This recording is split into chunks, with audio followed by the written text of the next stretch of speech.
मी माझ्या आईच्या पोटात असताना ॲबॉर्शन करायचं ठरवलं होतं. मुलगी नको म्हणून नाही, मला एक भाऊ आणि बहीण आहे. त्यांचं असं म्हणणं होतं की 2 मुलं बस झाली. एकतर मला काही समजत नव्हतं. बऱ्याच ज्या नजरा असतात माणसांच्या, त्या मला असं डिवचत होत्या की कसल्या पायगुणानं आली वगैरे. पण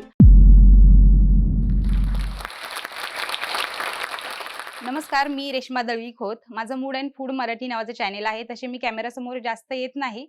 पण आता बरेच लोकं मला फॉलो करतायत, सबस्क्रायबर वगैरे करतायत.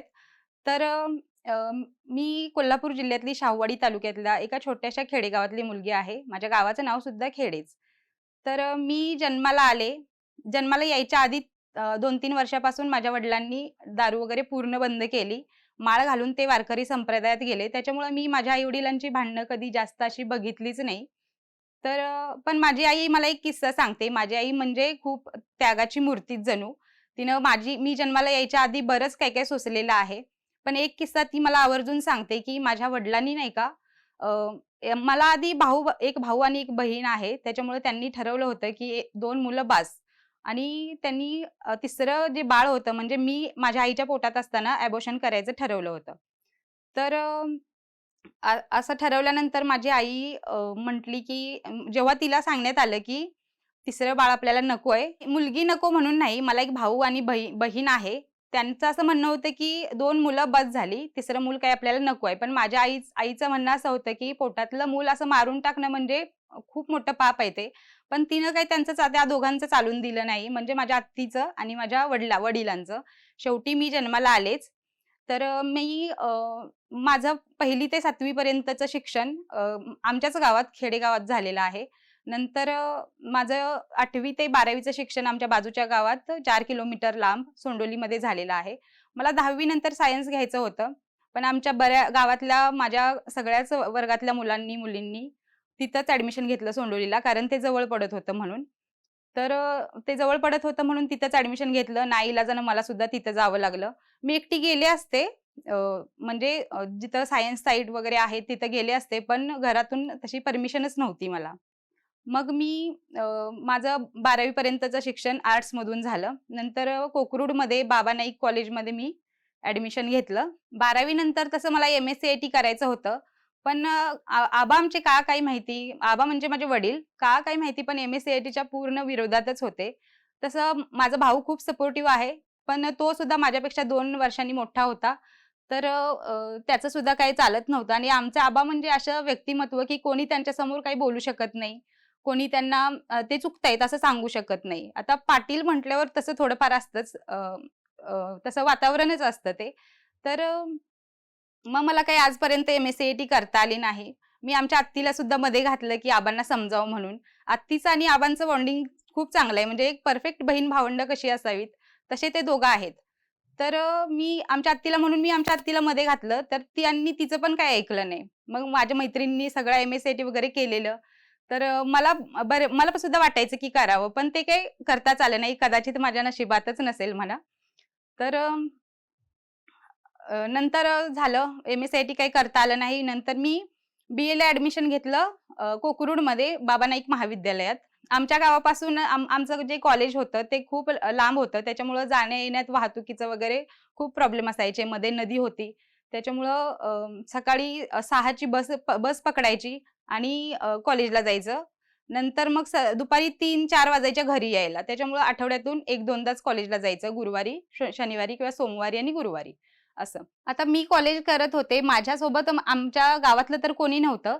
पण आमच्या बाजूच्या गावातल्या 2 मुली होत्या. माझ्या मागच्या वर्गातल्या काही मुली होत्या. म्हणून मला कॉलेजला तरी ॲडमिशन घेता आलं. नाहीतर माझं कदाचित तिथंच कॉलेज पण स्टॉप झालं असतं. लव्ह स्टोरी अशी माझी काहीच नाही. माझ्या मैत्रिणींच्या स्टोऱ्या ऐकताना मला कंटाळा यायचा. घरातून परमिशन पण नव्हती आणि मला त्या भानगडीत पडायचं सुद्धा नव्हतं. तर असं माझं बी-ए झालं. माझं कुठलंही वर्ष म्हणजे 1ली ते बी-ए पर्यंतचं माझं एकही वर्ष वाया गेलेलं नाही. प्रत्येक वर्षात मी चांगल्या ग्रेडनं पास झालेली आहे. खूप हुशार होते असं पण नाही, खूप ढ होते असं पण नाही, मीडियम होते. अ, खेळाची आवड होती, गाण्याची आवड होती, भाषणाची सुद्धा आवड होती. त्याच्यामुळं प्रत्येक क्षेत्रात ऑलराउंडर असं माझं थोडंसं हे होतं. तर नंतर आता बी-ए नंतर काय घरातले काही शिक कोण म्हटलंच नाही आणि मी पण कोणाला मला शिकायचं आहे असं म्हटलंच नाही. त्याच्यामुळे बी-ए पर्यंतचं माझं शिक्षण पूर्ण झालं. नंतर बी-ए नंतर आता काय करायचं? मग 1 वर्ष घरीच होते. 1 वर्षानंतर मग आमच्या मुलीला आता म्हणजे मी शेतकरी कुटुंबातली पूर्ण. त्याच्यामुळं मला सगळी कामं येतात. घरातलं जेवण बनवता येतं, गोठ्यातली सुद्धा कामं येतात, शेतातली सुद्धा कामं येतात. म्हणजे आमच्या मुलीला सगळ्यातलं सगळं येतं या टाईपमध्ये. मग एका वर्षानंतर बी-ए नंतर एका वर्षानं लग्नाची बोलणी व्हायला चालू चालू झालं. म्हणजे आता स्थळ यायला चालू झालं. माझी माझ्या नवऱ्याबद्दलची व्याख्या वेगळी होती. कारण मी ज्या वातावरणात वावरले, त्या वातावरणात पुन्हा मला जायचं नव्हतं आणि माझ्या वडिलांचं असं होतं, की माझी मुलगी चांगल्या खानदानी घराण्यामध्ये, चांगल्या मोठ्या घरामध्ये गेली पाहिजे, असं माझ्या वडिलांचं होतं. नंतर त्यांनी एक स्थळ सुद्धा बघितलं माझ्यासाठी एकदम मोठ्या घराण्यातलं. पण मी नाही म्हणत होते. नंतर मी नाही म्हणते असं त्यांना कळल्यानंतर काय माहिती त्या मुलाचं लग्न सुद्धा ठरत नव्हतं की काय. ते म्हटले, की 10 तोळे आम्ही सोनं देतो, पण मुलीला समजावा तुम्ही, तिला काहीही करून राजी करा. आता सोनं घेतलं असतं असं काही नव्हतं, अशातला काही भाग नव्हता. आबा आमचे तसे नाहीयेत, त्याच्या विरोधात आहेत. पण तरीही त्यांना वाटत होतं, की माझी मुलगी मोठ्या घरात जावी म्हणून. तर त्यांनी बऱ्याच नातेवाईकांना असं मध्यस्थी करून मला समजवायला लावलं. पण आता 10 तोळे सोनं देतायत म्हटल्यावर मी तर अजिबातच नाही म्हटलं. तर नंतर आता मी नाही म्हटलं. बरेच दिवस आठवडाभर निदान हा कार्यक्रम आमचा चालू होता, हो की नाही, हो की नाही. एक दिवस मी पूर्ण 1 दिवस जेवले पण नाही. 1 दिवस रात्रभर रडत होते माहितीये. नंतर माझ्या भावाला जेव्हा हे कळलं, की बाबा हे तिच्यावर जबरदस्ती वगैरे करायचं चालू आहे. तेव्हा त्यानं त्याच्या मित्रांना असं विचारून वगैरे त्या मुलाची माहिती काढली. तर त्याला बरेच नाद वगैरे होते असे. तर आता ते इथं मी सांगत नाही. तर त्याला असे बरेच वगैरे नाद होते. म्हणून मग तो सुद्धा नाही म्हटला. आता माझा भाऊ माझ्या बाजूने आला तेव्हा मला कुठं बरं वाटलं. मग आम्ही दोघंही नाही म्हणतोय म्हटल्यावर आमच्या आबांना सुद्धा थोडंफार त्याचं सुद्धा ऐकावं लागलं होतं. नंतर माझ्या आत्तीनं, चुलत भावांनी वगैरे समजावलं. मग माझं जे होणारं लग्न होतं मोठ्या घराण्यात ते टळलं. नंतर झाली कारभाऱ्यांची एंट्री. कारभारी म्हणजे माझे मिस्टर. त्यांना मी कारभारीच म्हणते. तर आमचं लग्न 18 फेब्रुवारीला झालं. 18 फेब्रुवारी नंतर म्हणजे माझे मिस्टर जे आहेत ते मुंबईला गेले. कारण ते मुंबईला जॉब करत होते. मी काही दिवसासाठी तरी गावाला राहिले होते. आणि 1 महिना सुद्धा झाला नव्हता लग्नाला आणि माझ्या सासूबाईंना हार्ट अटॅक आला. आता काय करू मी एकतर नवीन होते. एकतर मला काही समजत नव्हतं आणि आमचे बाबा म्हणजे आम्ही जेव्हा आमच्या बाबांना सांगितलं म्हणजे माझ्या सासऱ्यांना सांगितलं, तेव्हा ते म्हणत होते, "काय नाही ती अशीच करते," असं-तसं. पण त्यांची अवस्था अशी बघून मला असं वाटत होते, की अरे म्हणजे घेऊन गेलं पाहिजे डॉक्टरकडे वगैरे. मग माझी जाऊ होती माझ्यासोबत, आरती म्हणून चुलत जाऊ. मग आम्ही दोघींनी त्यांना बाबांना उठवून वगैरे दवाखान्यात न्यायला लावलं. आम्ही पहिल्यांदा आमच्या बाजूच्या गावात म्हणजे बिळाशीमध्ये गेलो.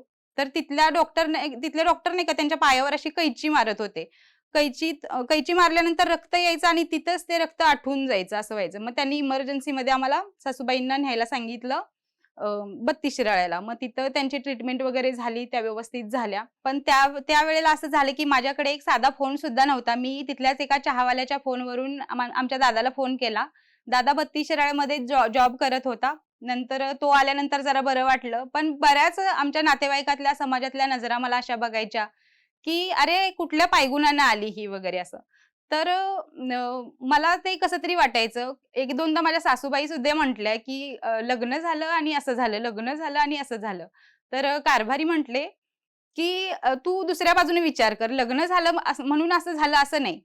ती होती म्हणून तू वाचलीस. नाहीतर तुला आज एखाद्या वेळेला काहीतरी झालं असतं किंवा काहीतरी एखाद्या वेळेला तुला काहीतरी झालं असतं किंवा लकवा वगैरे मारला असता. असं काहीतरी विचार कर." मग त्यानंतर त्या सुद्धा थोड्याशा हे झाल्या. पण बऱ्याच ज्या नजरा असतात माणसांच्या त्या मला असं डिवचत होत्या, की अ, कसल्या पायगुणानं आली वगैरे. पण कोणाचं बोलण्याचं धाडस होत नव्हतं. कारण कारभारी सोबत होते कायम. नंतर सासूबाई पूर्ण खडखडीत बऱ्या झाल्यानंतर आम्ही विरारला आलो. विरारला आल्यानंतर आता मला कामाची सवय होती. कारभारी त्यांच्या ऑफिस वगैरे बघायचे. मला कामाची सवय असल्यामुळं पटापट सगळी कामं उरकायची आणि माझं भरपूर दिवसभर वेळ राहायचा. भरपूर वेळ बाकी राहायचा. मग मी माझ्या नेबरला सोबत घेऊन एक पेपरमधली ॲड बघून आम्ही अ, एक पेपरमध्ये ॲड बघून आम्ही इंटरव्ह्यू द्यायला गेलो. ते कॉल सेंटरचा जॉब होता तसा, क्रेडिट कार्ड सेलिंगचा. तिथं आम्ही गेलो. तर पहिल्यांदा आम्हाला इंटरव्ह्यूमध्ये 8,000 पगार सांगितला आणि पगार देताना तो 4,000 म्हणजे अ, टार्गेटवर देण्यात आला. पगार देताना तो 4,000 म्हणजे टार्गेटवर देण्यात आला. 15 दिवसात तिनं काम सोडून सोडून टाकलं. आता मी घरी बसून काय करू? म्हणून मी आपलं ते करतच राहिले. आता एम-एस-सी-आय-टी तर झाली नव्हती, त्याच्यामुळे चांगला जॉब वगैरे मिळणं शक्यच नव्हतं.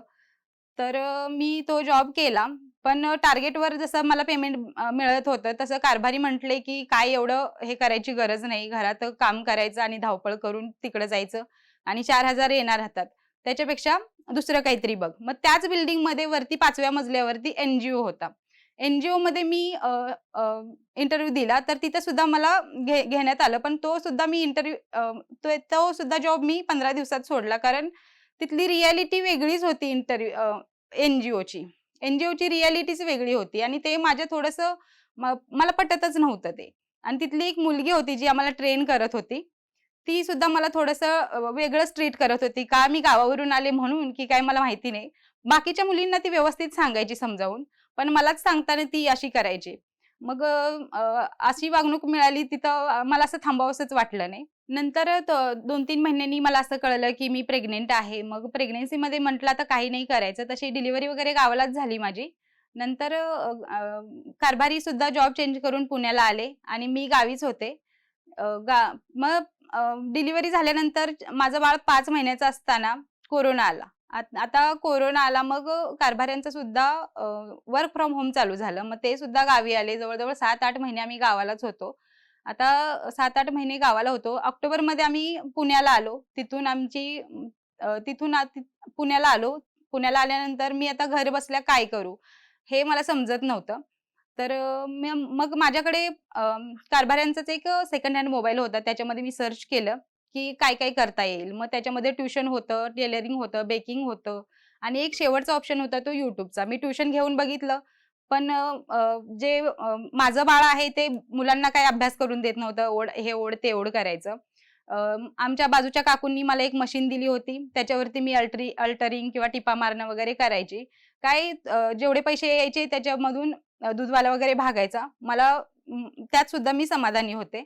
नंतर आता काय करू?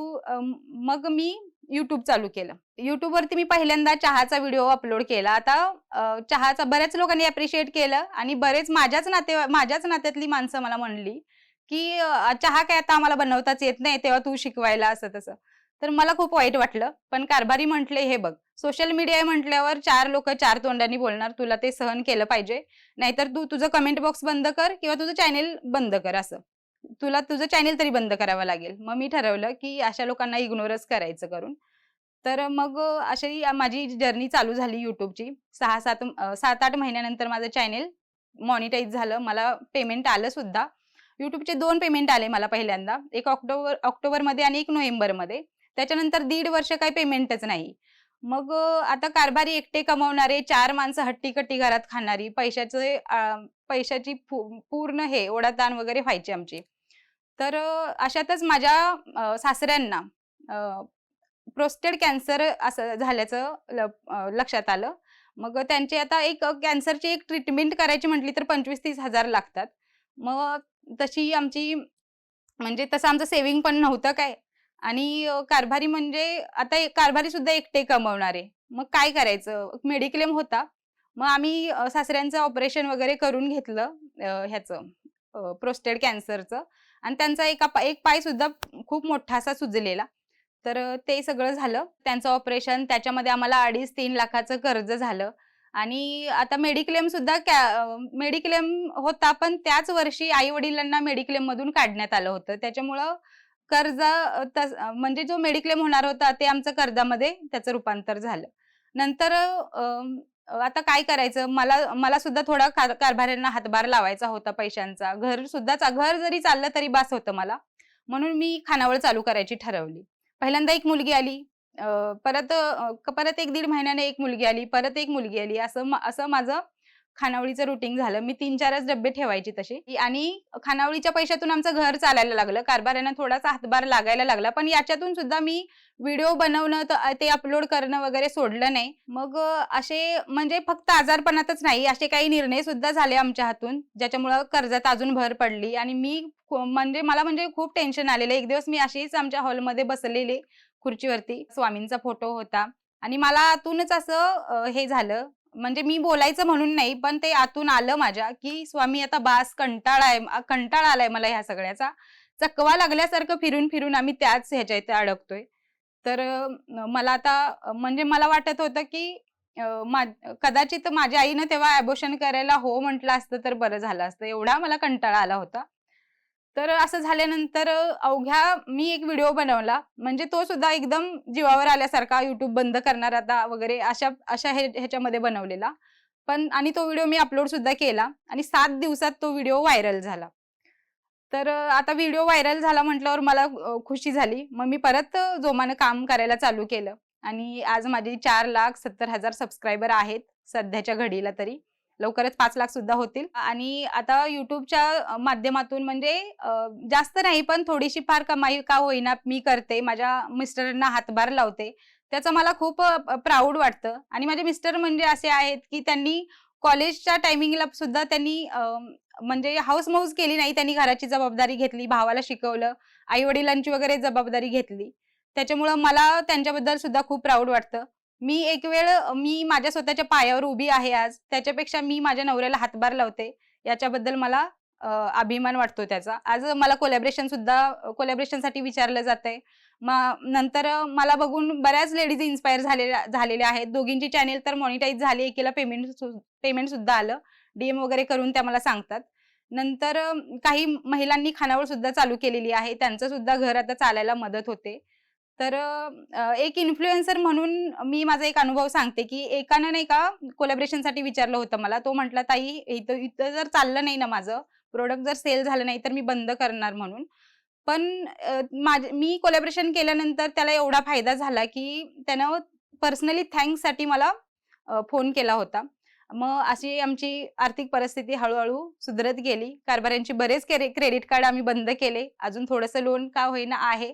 पण स्वामींनी मार्ग दाखवला. आता त्या मार्गावर चालायचंय. हार्ड वर्क करायचं, कधी स्मार्ट वर्क करायचं आणि चालत राहायचं.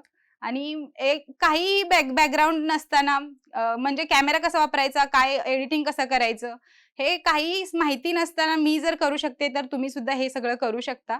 आणि मी एवढंच सांगेन, की आता एकदा पाऊल उचललं तर ते थांबवायचं नाही. पुढे पावलं टाकतच राहायची. जोश टॉकनं मला माझी सगळी कहाणी सांगायला इथं बोलवल्याबद्दल मी त्यांची आभारी आहे. हा व्हिडिओ आपल्याला कसा वाटला हे आम्हाला कमेंट सेक्शनमध्ये कळवा आणि आपल्या मित्रांसोबत शेअर करायला विसरू नका.